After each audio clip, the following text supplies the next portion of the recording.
بسم اللہ الرحمن الرحیم۔ ایک ہرا چولا پہنے فقیر روز ہمارے گھر کے سامنے سے گزرتا اور کہتا، یہ مالا جو عورت بھی پہنے گی اس کا شوہر اس کا دیوانہ ہو جائے گا۔ مجھے اس بات پر یقین نہیں آتا تھا، لیکن عورتیں کہتی کہ یہ سچ کہتا ہے۔ میرا شوہر مجھ سے ہر وقت لڑتا رہتا تھا، اس لیے میں نے سوچا کہ میں وہ مالا پہن لوں، لیکن جیسے ہی میں نے وہ مالا پہنی، رات کو میری آنکھ کھلی تو یہ دیکھ کر میرے پیروں تلے سے زمین نکل گئی۔ جب میں ابھی 9 عمر ہی تھی، جب ہمارے گھر کے برابر والے گھر میں جبیں باجی اپنے شوہر کے ساتھ شفٹ ہوئیں۔ یہ گھر پچھلے کچھ عرصے سے خالی پڑا ہوا تھا۔ یہ ہمارے گھر سے بالکل جڑا ہوا گھر تھا۔ دونوں گھروں کی چھتیں بھی آپس میں ملی ہوئی تھیں، ایک دیوار درمیان میں تھی۔ پہلے اس گھر میں ایک عمر رسیدہ جوڑا رہتا تھا جن کے بچے باہر تھے۔ انہوں نے کچھ عرصہ پہلے اپنے والدین کو بھی اپنے پاس بلا لیا تھا۔ ان کے جانے کے بعد سے یہ گھر خالی پڑا ہوا تھا۔ اب میں نے دیکھا کہ صبح سے ہی سامان آ رہا تھا، اور پھر ایک ٹیکسی سے ایک خوبصورت سی لڑکی اور ایک نوجوان اترے۔ اس لڑکے کو تو میں صبح سے ہی سامان کے ساتھ آتے جاتے دیکھ رہی تھی۔ ان کے ساتھ ایک چند ماہ کا بچہ بھی تھا۔ اماں بھی یہ سب کچھ دلچسپی سے دیکھ رہی تھی، اور ساتھ ساتھ ان کے تبصرے بھی جاری تھے جو کچھ اس قسم کے تھے۔ ارے دیکھو تو منو، کوئی نیا شادی شدہ جوڑا لگتا ہے۔ لڑکی تو دیکھ بڑی سونی ہے، مگر اس کا مرد بھی کم نہیں، بڑی خوبصورت جوڑی ہے۔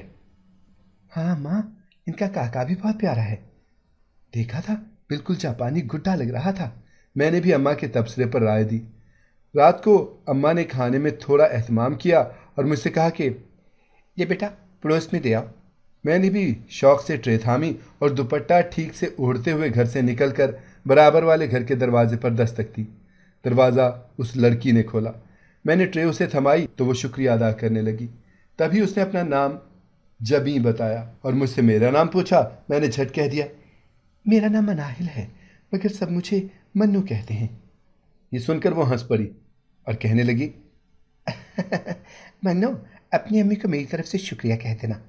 میں گھر سیٹ کر لوں، پھر 1-2 دن میں ملنے آؤں گی۔ اس کی تو آواز بھی بہت پیاری ہے۔ گھر آ کر پہلا فقرہ میرا یہی تھا۔ تو یہ تھی میری باجی جبیں سے پہلی ملاقات۔ کچھ دن کے بعد وہ نکھری نکھری سی نک سک سے تیار ہو کر منع کو لیے ہمارے گھر چلی آئیں۔ اس نے کھیر بنائی تھی۔ لذیذ اور ٹھنڈی کھیر کا کٹورا اس کے ہاتھ میں تھا جو اس نے امی کو دیا، اور میں نے لپک کر اس گول مکول گلگوتھنے سے جاپانی گڈے کو اپنی گود میں بھر لیا۔ وہ کافی دیر ہمارے گھر رہیں اور امی کے ساتھ ساتھ مجھ سے بھی خوب دوستی کر لی۔ اس کی شادی کو ابھی 1.5 سال ہی ہوا تھا۔ شوہر جو اس کا کزن بھی تھا، اس کے دوسرے شہر تبادلے کی وجہ سے اس کی ساس نے اسے بھی ساتھ ہی بھیج دیا کہ پردیس میں جوان بیٹا اور گھر میں جوان بہو اکیلے رہیں، یہ میری جہاں دیدہ مزاج کے لیے گوارا نہیں۔ یوں یہ گھر جو کافی عرصے سے خالی پڑا تھا، اس حسین کپل کے وجود سے آباد ہو گیا۔ مجھے تو مانو ایک مصروفیت ہی مل گئی تھی۔ ان دنوں میں میٹرک کے پیپرز دے کر فری تھی اور فرصت اور بے فکری کے دن گزار رہی تھی۔ ایسے میں باجی جبیں سے میرا خوب دل لگ گیا۔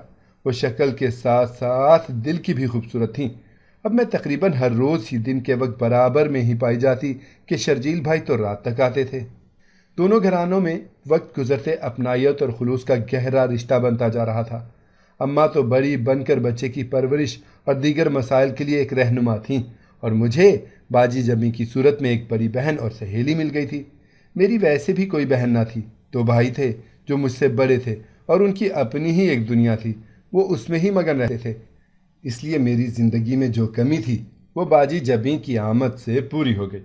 اب میں اپنی ساری اونگی بونگی باتیں ان سے کرتی جاتی، ساتھ ساتھ منع سے بھی کھیلتی رہتی، اور وہ بڑے مزے سے کھانا پکاتے، کپڑی استری کرتے یا جوتے پالش کرتے، اپنے کام کرتی رہتی اور مسکرا مسکرا کر میری باتوں کا کوئی مزیدار سا جواب بھی دیتی جاتی۔ یہ بات میں نے نوٹ کی تھی کہ باجی جبیں اپنے شوہر شرجیل بھائی سے بہت محبت کرتی تھیں۔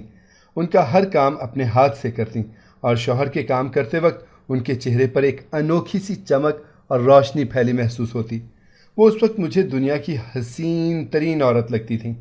کبھی تو میں باتیں کرتے کرتے چپ کر جاتی اور بے خود سی ان کا چہرہ دیکھنے لگتی۔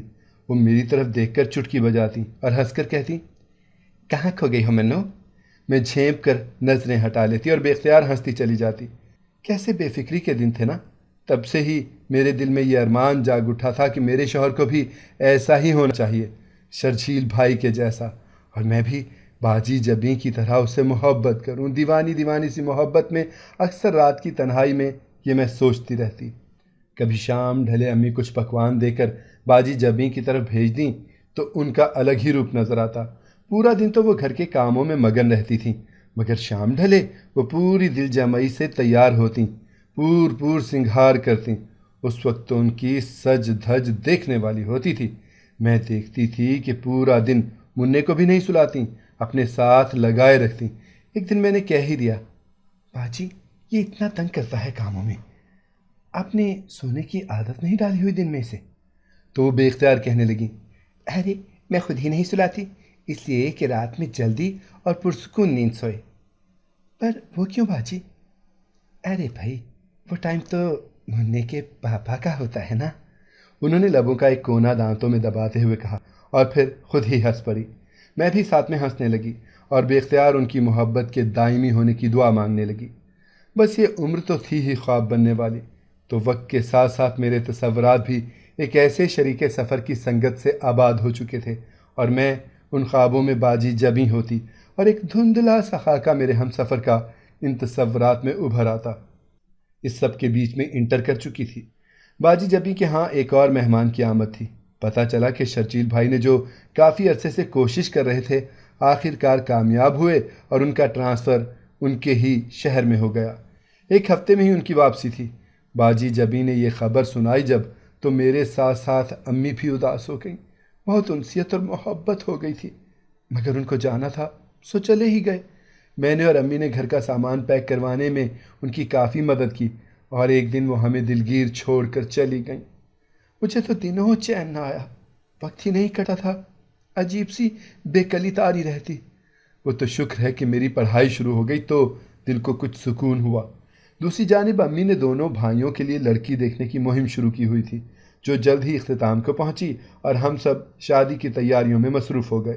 6 مہینے کی شدید ترین مصروفیت اور تیاری کے بعد دونوں بھابیاں گھر میں آ گئیں۔ دونوں ہی اچھی عادت کی، پڑھی لکھی اور سلجھی ہوئی تھیں، مگر بہت چاہنے کے باوجود میری ان سے اس طرح کی بانڈنگ نہ ہو سکی جیسی باجی جبیں کے ساتھ تھی۔ میں ان کے اندر ایک دوست، ایک رازدان سہیلی ڈھونڈتی، مگر وہاں رسمی سا ایک تعلق ہی نظر آتا۔ شاید نند اور بھاوج کا رشتہ راہ کی دیوار تھا، یا پھر میرے لیے باجی جبیں جیسا کوئی اور نہیں تھا۔ جو بھی تھا، مگر میں اکثر اپنے بھابھیوں اور اپنے بھائیوں کے آپسی معاملات کا موازنہ کرتی تو اس میں بھی کہیں محبت کی وہ شیرینی اور خلوص سی میٹھی دیوانگی کہیں نظر نہ آتی۔ بس وہ بھی بہت سے شادی شدہ جوڑوں کی طرح ایک ساتھ رہ رہے تھے۔ میں ایسا روکھا پھیکا رشتہ نہیں گزارنا چاہتی تھی، اس لیے ابھی سے دعا کرتی کہ اللہ پاک مجھے بہت محبت کرنے والا شریک سفر عطا کر، اور میرے دل میں بھی اس کی ایسی ہی شدید محبت ڈال دے۔ بھائیوں کی شادیوں کو سال ہو چکا تھا، میرے بھی فائنل ایئر کے پیپر چل رہے تھے۔ انہی دنوں گھر میں کچھ اجنبی مہمانوں کی آمد ہونے لگی۔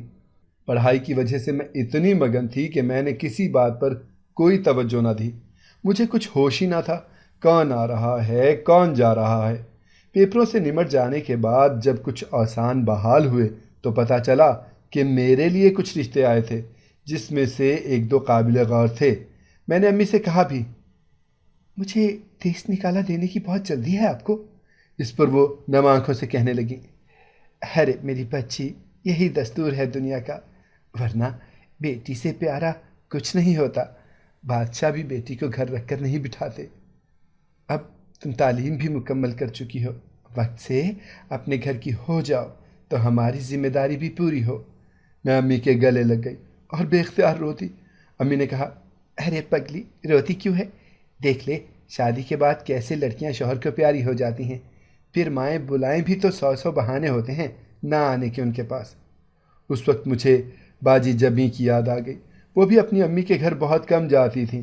جب میں پوچھتی تو وہ اپنے شوہر کا نام لے کر کہتی، وہ کہیں بھی جانے نہیں دیتے، وہ کہتے ہیں بس میری نگاہوں کے سامنے ہی رہا کرو۔ کیا سچ میں ایسا ہوتا ہے؟ شادی کے بعد کیا سچ میں عورت اپنے شوہر کی ہو کر رہ جاتی ہے؟ اور کیا میں بھی شادی کے بعد اپنی ماں کو، اپنے میکے کو بھول جاؤں گی؟ خیر، میں اماں کے پاس سے اپنے کمرے میں آ گئی۔ مجھے اب ڈر لگنے لگا تھا۔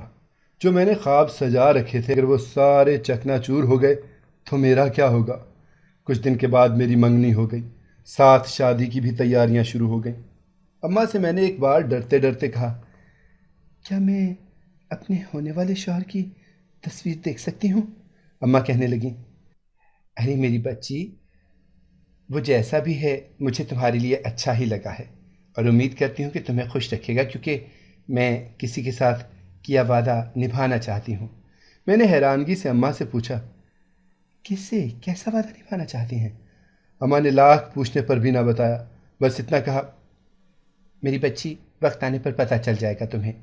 میں نے بھی ضد چھوڑ دی اور دنوں کا پتہ ہی نہ چلا اور میری مہندی کی رات آ گئی۔ مہندی کی رسم کے بعد میں کمرے میں بیٹھی اپنی سوچوں میں گم تھی۔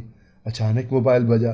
میں نے اٹھا کر دیکھا تو وہ نمبر تو باجی جبی کا تھا، وہ بھی اتنے عرصے بعد آن ہوا تھا، کیونکہ باجی کا نمبر اچانک سے ایک دن بند ہو گیا تھا، جس کے بعد میرا باجی سے کوئی رابطہ نہیں ہوا تھا۔ میں نے جلدی سے کال ریسیو کی، بنا حال چال پوچھے بس اپنی باتیں کرنے لگی۔ ان سے ناراض تھی، انہیں کہنے لگی، باجی آپ بہت بری ہیں، میں نے آپ کو اتنا یاد کیا، آپ نے اچانک سے رابطہ ختم کر لیا تھا، جانتی ہیں میں کتنا روئی تھی؟ باجی آپ کو پتہ ہے میری شادی ہو رہی ہے، آج میری مہندی ہے، آپ بس میرے لیے دعا کرنا۔ شرجیل بھائی جیسے آپ سے محبت کرتے تھے نا، ایسے ہی میرا شوہر بھی مجھ سے محبت کرے۔ میں جانتی ہوں آپ نہیں آ سکیں گی، مگر پھر بھی میں آپ کو بہت یاد کروں گی۔ بس میرے لیے یہ دعا ضرور کیجیے گا کہ مجھے بھی آپ کے شوہر جیسا شوہر مل جائے، کیونکہ میں نے ایسے ہی خواب سجا رکھے ہیں۔ میں بس بولتی جا رہی تھی، پر دوسری طرف سے یوں لگ رہا تھا جیسے وہ مجھے خاموشی سے بس سن رہی ہوں۔ میں ایک دم سے آہستہ ہوئی اور باجی سے کہنے لگی، باجی آپ جواب کیوں نہیں دے رہی؟ میں نے 2 3 4 بار پوچھا مگر کال کٹ گئی۔ مجھے حیرت ہوئی، اتنے عرصے کے بعد رابطہ کیا اور مجھ سے کوئی بات بھی نہیں کی، کہیں وہ کسی بات پر مجھ سے ناراض تو نہیں ہو گئی تھی جس کی وجہ سے وہ مجھ سے بات نہیں کرتی؟ پر اگر ناراض ہوتی تو مجھے کال کیوں کرتی؟ مجھے کچھ سمجھ نہ آئی۔ بہت دیر تک میں اسی گتھی میں الجھی رہی، مگر اگلا دن بہت مصروف تھا جو میں ہر بات ہی بھول گئی۔ اگلے دن میرا نکاح ہوا، پھر رخصتی کا وقت آ گیا، پر میرے سامنے ابھی تک میرا شوہر نہیں آیا تھا۔ میرے لیے اس سے زیادہ تجسس کی بات کیا ہو سکتی تھی؟ میں نے ابھی تک اس شخص کو دیکھا ہی نہیں تھا جس کے ساتھ میرا نکاح ہو چکا تھا، جس کی میں شریک حیات بن چکی تھی۔ آخر میری رخصتی بھی ہو گئی، میں اپنے سسرال آ گئی۔ میری ساس نے مجھے اپنے پاس بٹھایا اور مجھے کہنے لگیں، بیٹا تم تو میرے بیٹے کی حالت جانتی ہو، اگر وہ کچھ بول دینا تو اس کی بات کا برا مت ماننا۔ میں سوچنے لگی، کیا حالت ہے میرے شوہر کی جو مجھے نہیں معلوم؟ کیسا ہے میرا شوہر؟ ساس مجھے میرے کمرے میں چھوڑ کر آئی اور مجھے تجسس تھا اپنے شوہر کو دیکھنے کا، اور بس دل میں یہی دعا کر رہی تھی کہ جیسا میں نے سوچا تھا ایسا ہی مجھے ملے۔ میں گھونگھٹ اوڑھے بیٹھی ہوئی تھی، مجھے قدموں کی آہٹ سنائی دی، میرا دل بری طرح سے دھڑکنے لگا۔ اچانک مجھے کسی کی آواز آئی، تم تھک گئی ہوگی، اٹھو چینج کر کے آرام کر لو۔ اس قدر بے رخی سے کہا گیا، مجھے کچھ ہونے لگا، مجھے آواز بھی سنی سنی لگ رہی تھی۔ میں نے ایک دم سے گھونگھٹ اٹھا کر دیکھا تو سامنے کھڑے شخص کو پاگلوں کی طرح دیکھنے لگی۔ میرا منہ حیرت سے کھلا کا کھلا رہ گیا۔ میں ارد گرد کمرے کو دیکھنے لگی اور نفی میں سر ہلانے لگی۔ مجھ میں کچھ پوچھنے کی سکت باقی نہ رہی، نہ اس سے کوئی سوال کیا نہ جواب کیا، پر میرے اندر ایک ایک سیکنڈ میں ہزاروں سوالات اٹھ رہے تھے، پر میں کرتی تو کیا؟ مجھ میں تو سامنے کھڑے شخص کو دیکھنے کی ہمت بھی نہیں تھی۔ پھر میں اس سے سوال کیسے کرتی؟ یہ میرے ساتھ کیا ہو گیا تھا؟ مجھے بالکل سمجھ نہ آیا۔ شادی کے کچھ دن کے بعد اس کا رویہ پہلے سے بھی برا ہو گیا۔ وہ بات بات پر مجھ سے جھگڑا کرنے لگتا، کوئی میری بات نہ سنتا اور میں گھٹ گھٹ کر مرنے لگی۔ سب کچھ مجھے لگا کہ میری زندگی سے ختم ہو گیا تھا۔ میں اس سے حقیقت معلوم کرنے کے لیے کوئی سوال کرتی، وہ بدلے میں مجھے غصے میں کہتا، عورت کا مطلب بے وفائی ہے۔ میں جاننا چاہتی تھی کہ آخر اس کی زندگی میں یہ موڑ کیسے آ گیا تھا؟ میری اماں نے آخر کیا وعدہ کیا تھا؟ کس سے کیا تھا؟ ہزاروں سوالات تھے، پر ان کے جواب دینے والا کوئی بھی نہیں تھا۔ میں اپنی ساس سے پوچھتی تو وہ کہہ دیتی، ارے بیٹا تم اس بات کا ذکر مت کیا کرو، پر میں کیسے نہ کرتی؟ مجھے تو وہ دیوانگی یاد تھی، میں کیسے بھول سکتی تھی؟ میں صبح کے وقت کچن میں کھڑی ناشتہ بنانے میں مصروف تھی۔ اچانک دروازے پر دستک ہوئی۔ میں نے جلدی سے اپنے دوپٹے کے پلو سے اپنے ہاتھ صاف کیے اور باہر جا کر دیکھا۔ سامنے ایک سبز رنگ کا چولا ڈالے ایک فقیر کھڑا ہوا تھا۔ میں نے اس سے پیسے پکڑائے، وہ بدلے میں مجھے ایک مالا پکڑانے لگا۔ میں نے حیرانگی سے کہا، بابا یہ کیا ہے؟ وہ کہنے لگا، اس مالا کو جو بھی عورت پہنتی ہے اس کا شوہر اس کا دیوانہ ہو جاتا ہے۔ میں نے کہا، بھلا ایسا کیسے ممکن ہے؟ میں دروازہ بند کر کے واپس آ گئی اور ناشتہ بنانے لگی، پر میرے دماغ میں اسی کی باتیں گھوم رہی تھیں۔ کیا ایسا ممکن تھا؟ میں سوچنے لگی، آخر میں نے اس سے مالا کیوں نہ لی؟ پھر مجھے باجی جبی کی ایک بات یاد آ گئی۔ آنکھوں میں نمی تیرنے لگی۔ میں نے جلدی سے اپنی آنکھوں کی نمی صاف کی۔ اسی وقت مجھے اپنے شوہر کی آواز آئی۔ مجھے کہنے لگے، مجھے کھانا دے دو۔ میں نے کہا، بس لے کر آ رہی ہوں۔ وہ کمرے میں چلا گیا۔ میں اس کے لیے کھانا لے کر گئی۔ وہ میرے ہاتھ سے ٹرے پکڑ کر کھانا کھانے لگا اور میں اسے دیکھ رہی تھی۔ کبھی تو میری بھی جگہ اس شخص کے دل میں بن ہی جانی تھی، یہی سوچ کر میں بھی زندگی گزار رہی تھی۔ کسی نہ کسی دن تو اسے بھی احساس ہوگا کہ میں اس کی بیوی ہوں۔ وہ ناشتہ کر کے چلا گیا۔ آج مجھے اپنے سارے خواب ٹوٹے ہوئے محسوس ہو رہے تھے۔ اس شخص نے ایک بار بھی میری طرف نہیں دیکھا۔ مجھے رونا آ رہا تھا۔ آج مجھے سمجھ آئی کہ لوگ کیوں کہتے ہیں خواب نہیں سجانے چاہیے، کیوں خواب نہیں دیکھنے چاہیے۔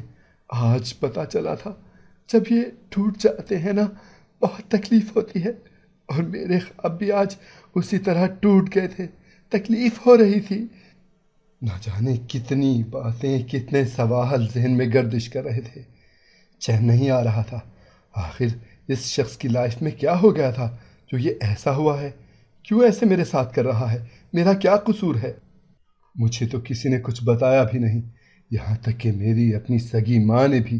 نہ جانے انہوں نے کس سے کیا وعدہ پورا کیا ہے۔ اگلے دن پھر سے وہی سبز چولے والا بابا آیا۔ پھر بھی میرا دل نہ مانا میں اس سے وہ مالا لوں، پر اس کے جانے کے بعد وہی پچھتاوا رہ گیا۔ اس دن دوپہر کا ٹائم میں نے اپنی ساس سے پوچھا، بچہ کدھر گیا تھا؟ پر ساس نے کوئی جواب نہ دیا اور کہا، ارے بیٹا یہ ٹاپک مت کھولا کرو، مٹی ڈالو اس پر، کیونکہ اس بارے میں کوئی بھی بات نہیں کرنا چاہتا۔ مجھے کوئی کچھ نہیں بتا رہا تھا۔ اب میں جانتی تھی کہ مجھے اماں ہی بتا سکتی ہیں، یا پھر دوسرا شخص وہ خود ہے جو مجھے اپنے بارے میں بتا سکتا ہے۔ میں نے رات تک اس کا انتظار کیا۔ جب وہ رات کو گھر آیا اس کا موڈ کافی خراب لگ رہا تھا، جس کی وجہ سے میں نے اس سے کوئی سوال نہ کیا، جا کر لیٹ گئی، کیونکہ میں جانتی تھی اس وقت اگر میں اس سے کوئی بات کرتی تو مجھے ہی اس سے باتیں سننی پڑتی۔ میں بھی خاموشی سے جا کر سو گئی۔ اگلے دن کچھ عورتیں ہمارے گھر آئی ہوئی تھیں، جو کہ میری ساس کے پاس بیٹھی ہوئی تھیں، آپس میں باتیں کرنے لگیں۔ اچانک میرا دھیان ان کی باتوں کی طرف گیا۔ وہ عورتیں اسی بابا کے بارے میں بات کر رہی تھیں جو مالا دینے آیا تھا۔ مطلب سچ میں اس بابے سے مالا لینے سے شوہر ایسا ہو جاتا ہے؟ میں نے سوچ لیا تھا اب میں بھی اس سے مالا لے کر اپنے شوہر سے پوچھوں گی کہ آخر اس کے ساتھ ہوا کیا۔ اگلے دن جب وہ مالا بیچنے آیا میں نے جا کر اس سے ایک عدد مالا خرید لی۔ رات کے وقت جب میرا شوہر گھر آیا اس نے پھر بھی مجھ سے کوئی بات نہ کی۔ میں نے مالا بھی پہنی ہوئی تھی۔ مجھے سب کی باتیں جھوٹ لگنے لگیں، کیونکہ آج اس کا بہت زیادہ موڈ خراب تھا، جیسے میں نے اس سے بات کی تو وہ مجھے کچا کھا جائے گا۔ میں سو گئی۔ اچانک رات کے وقت میری آنکھ کھلی رونے کی آواز سے۔ میں آنکھیں ملتی ہوئی اٹھی۔ میری نظریں کمرے کے درمیان میں گئیں۔ وہ بچوں کی طرح سامنے کھلونے بکھیرے گھٹنوں پر توڑی ٹکائے رو رہا تھا۔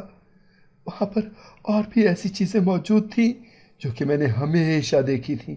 ایک انگوٹھی، ایک چین پڑی ہوئی تھی، اور یہ چیزیں تو کئی سال پہلے میں نے دیکھی تھیں۔ میں اس کے پاس گئی۔ وہ ایک دم سے روتا ہوا میرے گلے سے لگ گیا، کہنے لگا، تم تو جانتی ہو نا میں اس سے کتنی محبت کرتا تھا، پھر وہ کیوں مجھے اکیلی راستے میں چھوڑ کر چلی گئی۔ وہ بری طرح رو رہا تھا۔ میں نے کہا، وہ گئی کہاں تھی؟ پلیز آپ مجھے بتائیے۔ شرجیل جبھی آپ ہی تو آپ سے بہت محبت کرتی تھی، وہ آپ کو چھوڑ کر کہاں گئی ہیں؟ اور آپ کا بچہ بھی تو اتنا پیارا تھا، وہ کدھر گیا ہے؟ وہ روتا ہوا کہنے لگا، جانتی ہو، جبھی میں اور میرا بیٹا ہم گھومنے گئے تھے، وہاں پر ہمارا ایکسیڈنٹ ہو گیا۔ پہلے میں نے اپنے دونوں بچے کھو دیے تھے۔ جب جبھی کو پتہ چلا کہ ہمارے بچے اس دنیا میں نہیں ہیں تو یوں لگا جیسے اس نے بھی جینا چھوڑ دیا۔ جانتی ہو، میں نے اتنے ماہ تک معذوری والی زندگی گزاری ہے۔ جبھی بھی مجھے اکیلا چھوڑ گئی، تم بھی ایک دم چھوڑ جاؤ گی، تم بھی ایک دم چھوڑ جاؤ گی۔ وہ روتا ہوا کہہ رہا تھا۔ میں اس کے آنسو صاف کرتی ہوئی کہنے لگی، میں ہمیشہ آپ کے ساتھ رہوں گی، کبھی نہیں جاؤں گی چھوڑ کر۔ آپ پلیز پلیز میرے ساتھ ٹھیک ہو جائیے، میں کبھی آپ کو اداس نہیں ہونے دوں گی۔ وہ کہنے لگا، جبھی نے تمہاری اماں سے وعدہ کیا تھا، تمہاری اماں تمہاری شادی مجھ سے کر دیں گی، کیونکہ تمہیں مجھ جیسا شوہر چاہیے تھا نا۔ پر جانتی ہو، اب تم مجھے جبھی کی طرح لگتی ہو، میں تمہاری قدر کرنا چاہتا ہوں۔ اس کے بعد نہیں جانتی کہ مالا کا اثر تھا یا جو کچھ بھی تھا، مجھ سے شرجیل محبت کرنے لگے، اور اس طرح جیسے میں خواب دیکھتی تھی اپنی محبت کے۔ اگر آپ کو ہماری کہانی پسند آئی ہے تو ہمارے چینل کو سبسکرائب کریں، لائک کریں، شیئر کریں اور بیل آئیکن پریس کرنا نہ بھولیے گا تاکہ ہماری ہر آنے والی ویڈیو آپ کو بر وقت مل سکے۔